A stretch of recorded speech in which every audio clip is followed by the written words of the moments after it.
Hello everyone, welcome back to this channel. In this video, I will show you the easy and clear steps on how to share link file or folder in OneDrive on computer.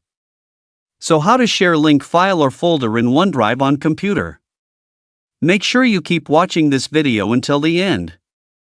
Let's get started right away. Firstly, just go to the OneDrive application on your computer or laptop. And this is the OneDrive display. To share the first file or folder, go to the folder, point the cursor to the left of the screen. Tap menu My Files. Now here, point the cursor to the file or folder to be shared. And tap right. And a scrolling menu will appear like this. And tap Share. Now a menu like this will appear.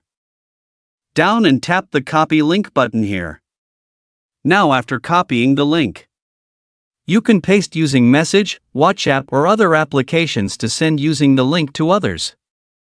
So that's it, tutorial how to share link file or folder in OneDrive on computer. Thank you for watching.